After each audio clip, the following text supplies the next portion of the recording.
அனைவருக்கும் அன்பு வணக்கங்க. நான் உங்களோட ஈரோடு மகேஷ். நான் உங்க அப்ஷன் கேபி பால பேசுறேன். நான் தான் உங்க புகழ் பேசுறேன். ஒரு நாளைக்கு 1 மணி நேரம் விளையாடுறது அந்த நாளையே புத்துணர்ச்சியா வச்சிருக்கோம் அப்படின்னு சொல்லி ஆய்வு. நம்ம கிராம உற்சவம் அப்படின்னு நம்ம ஈஷால பண்ற ஒரு திருவிழானால ஒரு 5 வயசு குழந்தைல இருந்து 50 வயசு பாட்டி வரைக்கும் ஆம்பளை பொம்பளை எல்லாரும் சேர்ந்து ஒரு பெரிய ஒரு கேம் ஃபெஸ்டிவலாவே விளையாடிட்டு இருக்காங்க.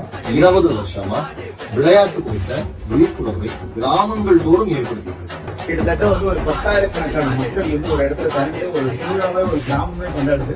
இன்னும் சொல்ல போனா விளையாட்டின் மூலமாவே பிளவுபட்டிருந்த கிராமங்கள் எல்லாம் ஒன்று சேர்த்திருக்காங்க.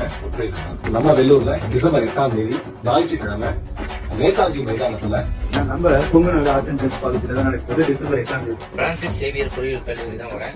திருநெல்வேலி நானும் வரேன். வாழ்க்கை எல்லாரும் பாக்குறது டிசம்பர் 8 சொன்னாங்க. நல்லா ஞாபகம் வச்சுங்க, விளையாட்டு என்பது வெறும் விளையாட்டு மட்டும் கிடையாது.